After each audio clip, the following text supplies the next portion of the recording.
You never know. We don't. There's a delay. We're watching ourselves back, ladies and gentlemen. Welcome Welcome back everybody, to the Barshow, episode 2. exactly. And we are in Dean's cabin, Yes, somewhere in not central London. not central London, in a top secret location, very, very far away from wherever you are. So too hard to get to, no matter where you are in London, right? And I thought that I would match it. Yeah, this week it's less. You're standing out more, but less at the same time. Yes, it's like You know. cabin disguise.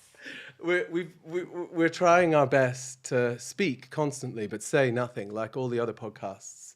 But are we trying to be like all the other podcasts? No, no, we're trying to be ourselves. We're going to be ourselves, which is We're gonna like be new. 90% rambling. and 10% embarrassing myself. I was very eager to demonstrate my skills with a bar blade to Monica, but unfortunately I couldn't find one at the last minute. So I've had to.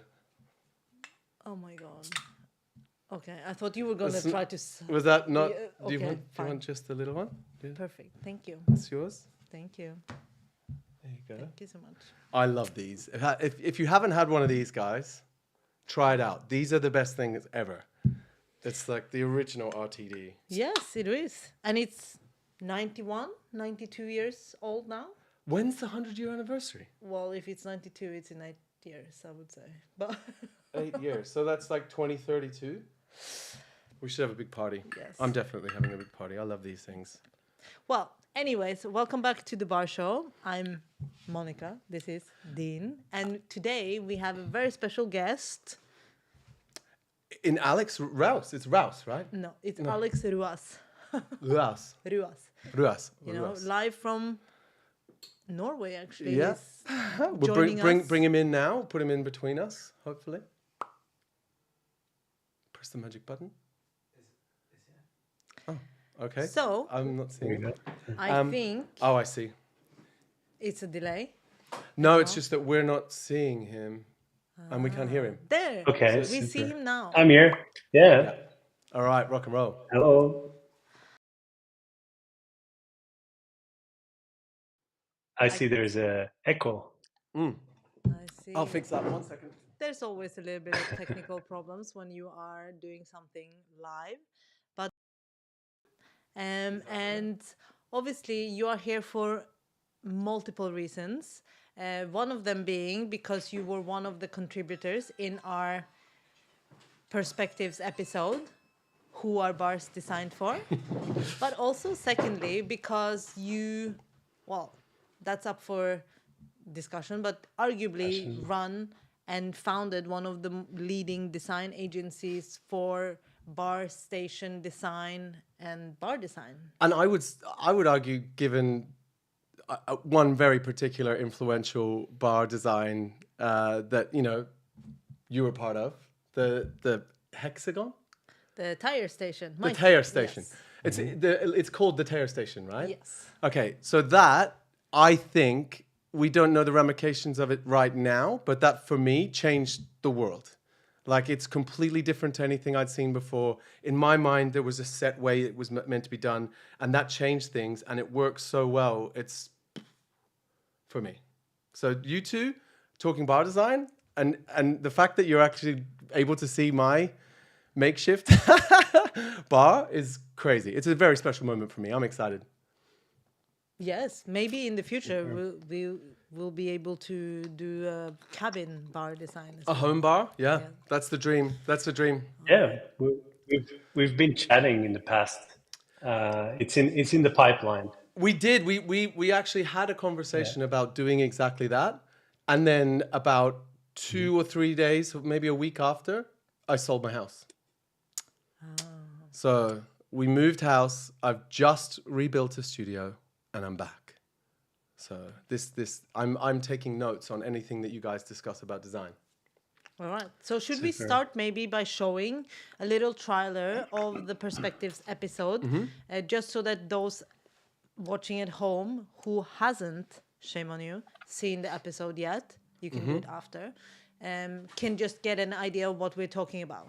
Okay, so yeah, we've got a trailer that we're going to play now so that you get a taste of what Perspectives is about and see what we're going to be discussing. The bar is a tool. If the tool doesn't work, it doesn't work. The problem with bars, they are not designed for purpose. The ergonomics, bad functionality. The price we pay is often our own health. Nobody ever asks the bartenders. What do you need?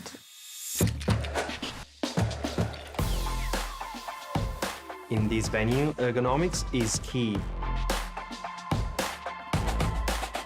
The design choices in our bars increase the working experience of the bartenders. We have to think long term. Technology integrated into bar spaces is the future.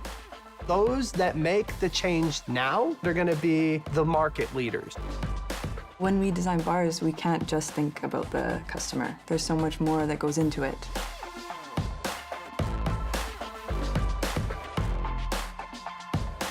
The needs of the modern bartender has changed. We need to rethink how we design bars to serve the guests of today.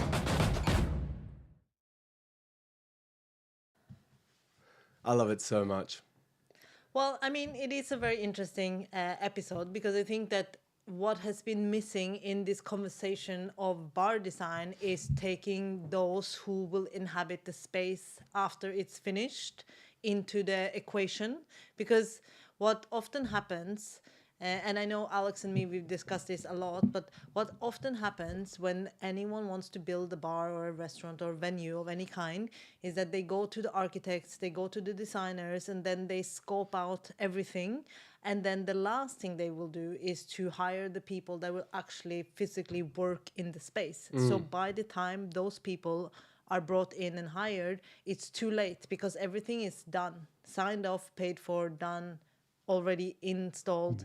And that's why majority of bars and bartenders, even in 2024, are still working on stations that were designed in the mid 1800s.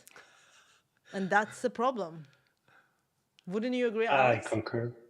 Oh, definitely. I mean, we see it really depends. And the funny thing is that the majority of the industry is run by big corporations or big companies. And the availability of good design sometimes comes from independent bars.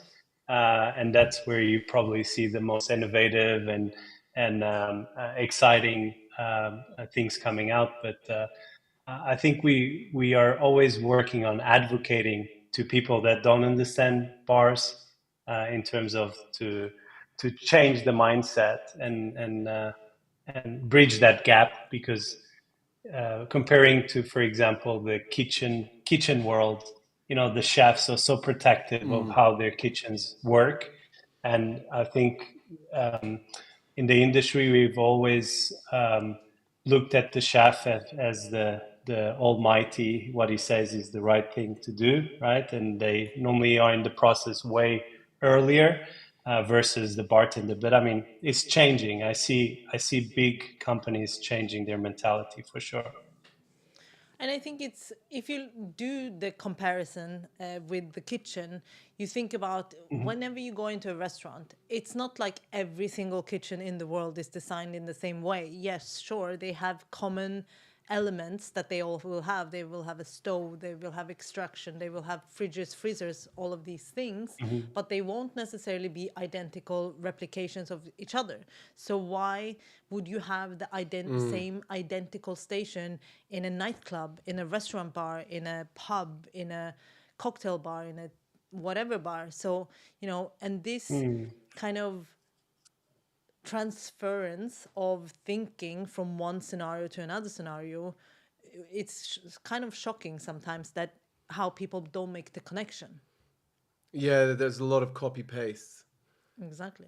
And I think also it's like one of the things that I've seen in some of the projects that, you know, Alex, you work with, is that you take, yes, of course, you don't have to invent the wheel from scratch every single time, but you take something that has proven to be working in most cases and you just customize it to fit to the needs of whoever you're working with. Definitely. I mean, I think the key word is collaboration, right? So the bar is not just a bartender, it's not just a guest, so it's not just a specific item. It's a culmination of different experiences that makes a bar, right? And I do think that, especially nowadays, I mean, the bar industry has been shifting quite a lot since. I don't know, the 80s all the way. It's been quite a journey. And what was good then is not necessarily good now. The menus have become so much more complex. And also, the other way has become more simple. And it's just more about the organization and kind of like that systematic way of working to increase productivity, functionality, and so on. But for sure, I mean, there is definitely a shift in the mindset and yeah. I what was the question again? I was just blabbering and I just like lost myself. It's different live. I tend to have to reel myself back from going off on tangents when we're live. You get asked a question, you go off with your head. I have a question for you, really quickly. Yeah. In the last couple of years, you said you've seen some big companies start to take on more ergonomic, more bartender-led design. Is there anything that you've seen that's becoming more and more of a trend that you're seeing people separately adopt? Yeah, I mean, the hospitality business is a very competitive business, right? It's really hard to differentiate yourself through the competitor. And I mean, you've seen a lot in this hotel chains, for example, they very much black and white. They all the same. They have the lobby bar and so and so.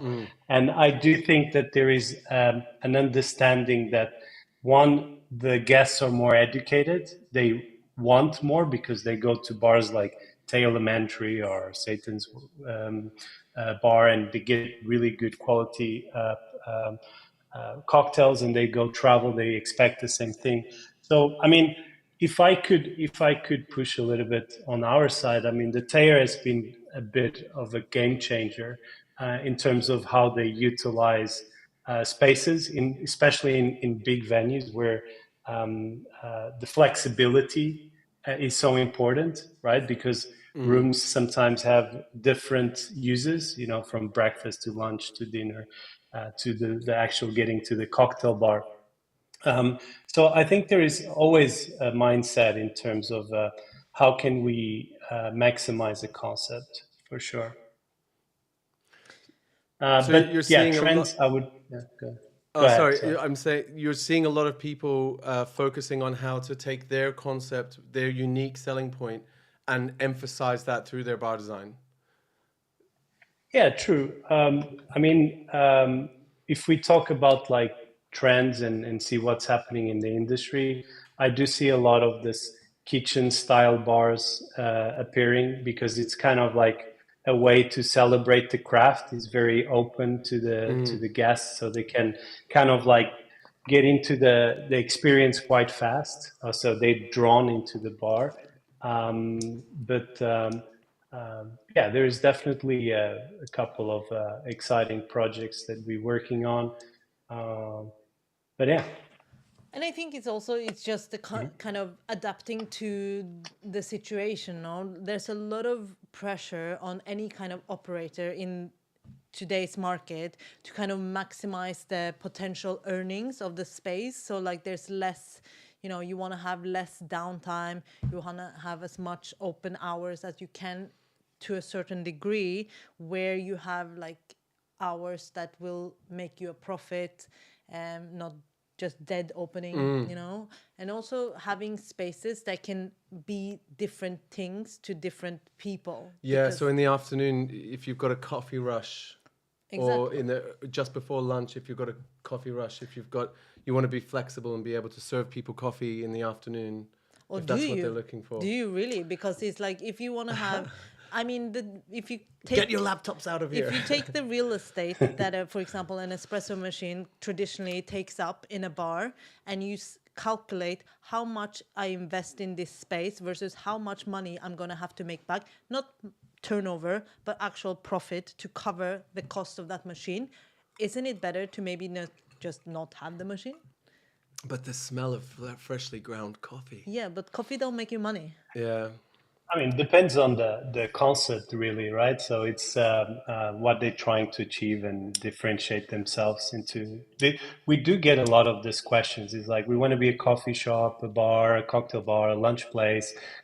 We want to have wine, beer, and we want to, and we're like, whoa, whoa, whoa, wait. It's like, how are you going to Yeah. fit everything inside of this bar? And going back, one of the biggest challenges in bars versus kitchens. It's like kitchens, you have massive back of house, so massive pantries, a lot of space. In bars, you sometimes have 2 meters to serve 150 guests. Or so the maximization of space, I think, is one of the biggest differentiations and complexities when we are designing bars. Is like, how can we maximize every centimeter, and then that for us is how are we going to engineer that? How are we going to make it possible to fit in so much in there? So it's challenging, but it's very rewarding. Do you know, is there, okay, if there's someone in the world that's going to know about it, it'd be you guys. Is there a bar show anywhere in the world that focuses on design, or a stand even at like the BCBs or the Tales of the Cocktail, where you go and someone just presents like, this is the creme de la creme of bar design? You know, like when you go to motor shows, they have, oh, here's a, you know, mock-up, a prototype of a new car, and it's only made for that show so that you can demonstrate what could be done to inspire people. Is that a thing? I have not seen it, but I mean, Alex would be more into this world. But I will say the closest thing that I've seen is in some of these big gastronomy fairs and conventions, where they will have a whole section of kitchen supplies and design, and where there will be like this small little corner with some shakers and maybe like a station. Yeah, maybe we need to Definitely. convince someone. I mean, the industry of professional equipment is very dominated by kitchen suppliers, right? So they are kitchen suppliers that deliver also bars. So when you go to a trade show, you see, I don't know, massive amounts of square meters of kitchens, ovens, ice machine makers, and stuff like that. And it's only recently, I think the last 8 years, that we've been seeing a lot of bar agencies or bar companies coming up, and you see more on social media. It's very niche because,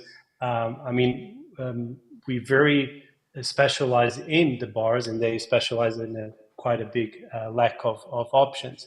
But I haven't seen a bar or a fair where it was, a whole just focus on bar equipment. It's mostly just kitchen stuff. Yeah.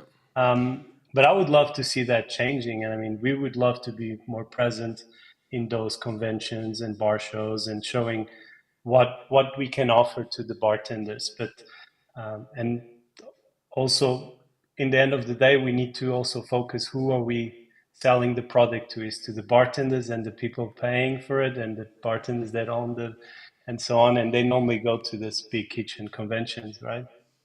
I think that it will change though, because like historically, when you look at it, the prestige lies in restaurants, because you get the Michelin stars, you get the rankings, you get all of these things. So the prestige in gastronomy, at least, it lies in restaurants, and that's why people will be able to name who designed the kitchen in the most famous restaurants in the world. Yeah. But it's gonna come, because like slowly you see that more and more restaurants, like big name chefs, are getting interested in drinks. They're getting interested in bars, not necessarily because of the culinary value or the deliciousness of drinks, but they realize that you can have the same turnover from food and drinks, but the profit margins on drinks is going to be double versus what it's going to be on food. So if you want to survive in the future as a restaurant, you need to have a good beverage program, and that includes cocktails, not just wines, because that's where the margins are. And the more money you can make on everything that you sell, the more likely it is for you to be successful. I'm It's still great that amazed. he's. Go ahead. Sorry. I'm still amazed that more super top end restaurants don't have super top end cocktail programs. Like, I'm often shocked. I was gonna say actually that we are working more and more with Michelin star restaurants. I mean, in the US, we've done a project for Queen's French Laundry. We're doing a really interesting project for Levis and Madison Park, and I do see a massive interest from what chefs are doing and updating their bars to kind of like level up to the standard of the food they have. So definitely there is a shift there, Nice. and I do think that that's where also we try to kind of bring innovation into that space, and show that we can be as credible as any other. Well, I'm becoming very conscious because we are on a very tight timeline, as are yourself, that we might have to move on to the next segment. Yes. Yes. And I think, Alex, Yeah. it's been an absolute honor to have you on. I'm hoping that we can pick up conversations completely outside of this and eventually discuss my station, which I'm really nervous and proud about at the same time because I cut it in half recently and started chopping it up. But yeah, it's been Super. amazing having you on. Thank you for answering Thank you our so random much. questions. Thank Yes. you, and I'll see And you guys soon. we See see you you in soon, and Lisbon, we might have Monica. more questions for you, but we'll send it on. Yes, definitely. Well. And anyone that's interested and wants to get an amazing bar design, check them out behind bars. .agency. And now we're going to move on to the second half. Yes. Of So the show. tell me, what are we talking about today? when it So comes to bartender today is going to be basics? so much fun. People will say stuff like, this was really both educational and entertaining. So I went to Satan's Whiskers again, and I had a chat to Daniel Waddy, which is our favorite technician, I guess, cocktailian bartender technician. And last week he spoke about pouring and the importance of pouring correctly. This week he's going to extend upon that and chat about not only is it important to be able to pour, it's important to know what you're pouring into. So we're going to be discussing, he's going to be discussing jiggers. I should just move on because it goes for like 6 minutes just to prepare everyone. Okay, and yeah, take it away, Daniel Waddy. Hey, we are back again in Satan's Whiskers to talk some more about why you might not be as accurate with your jiggers as you think you are. Now, last week we did a pour test. We established that no matter how much you practice, you're never going to be 100%. But besides from human limitations, it's worth checking that your jiggers hold what they actually claim to. Now here we like these ones, basic thimble measures that you'll find in a pub, inexpensive, not necessarily the most fashionable jigger out there, but there are two things I like about these.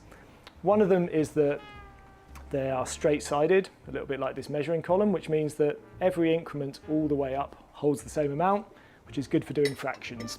The other thing I like about them is that they come with a government CE stamp, which means that someone is regulating their production, and if Weights and Measures ever come and actually check you, which is unlikely, but they'll want you to use these ones. If it doesn't have a mark on it, no one is regulating its production.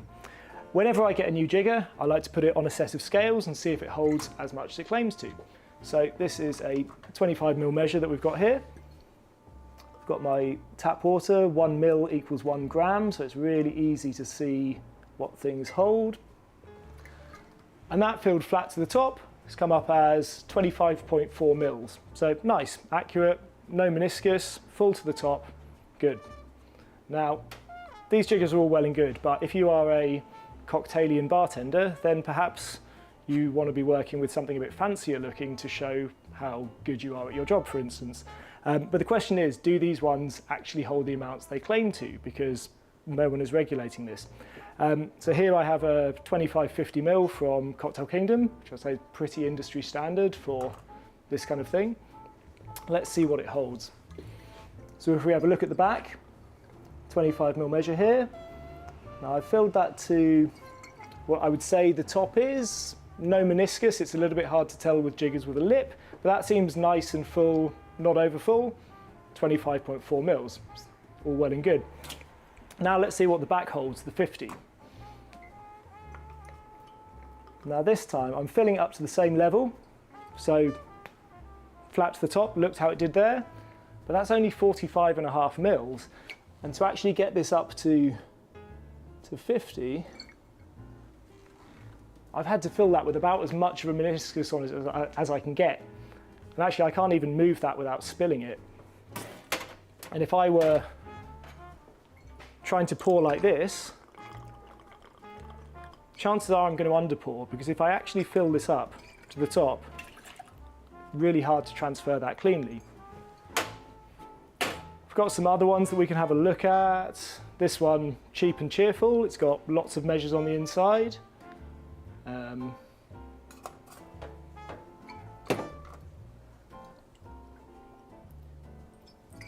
Claims to be 10, actually 12. Claims to be 20, actually 24. Claims to be 30, 33. Claims to be 40, 46.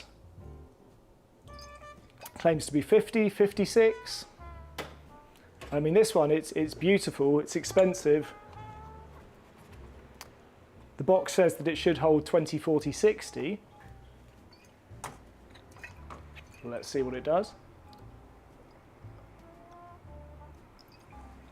So that's 26, 48,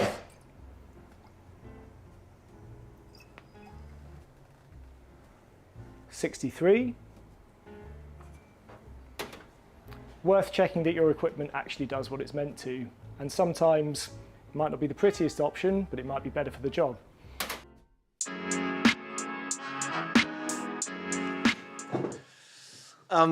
So that was fun. That was enlightening. I will be honest here. Daniel did a lot more technical breakdowns of everything that he did there. So he did it a couple of different times. And although it's like 24 here, it might be 23 the next time. And it is very, you could see it's very difficult to get exactly right with those jiggers, because they come out so far, and because in as you could see, in some cases you just needed a lot of meniscus. So Sure. And I think this is, it kind of follows like last week's episode, where it's not necessarily always just what you pour with, but it's just the awareness of what you're pouring and what you're pouring with. So if you know that your jigger underpours or overpours, you can adjust for that. And it's the ignorance of not knowing what your tools do that is the problem. yeah, being aware, and certainly him pointing it out in such a dramatic fashion really helps, because it's definitely set in my mind. It helps I edited the video, so I watched it like a million times. But yeah, I now, last week, if anyone did watch me butchering a cocktail demonstration, I made a point of using a plastic jigger, if you've ever seen Difford's one, which is not designed to be a professional jigger for a professional environment like a cocktail bar, but it is so accurate that, you know, if you take the time, you can get things just precise. And knowing that this video was coming, I used the accurate but less, well, let's say, cocktailian bartender approach, which I hope Daniel would be happy with. I don't know. Well, you can always ask him when you go in next time. I'm going in tomorrow. Yes, I know, he told me. Yep. I'll be back. No, I think it's like anything, no?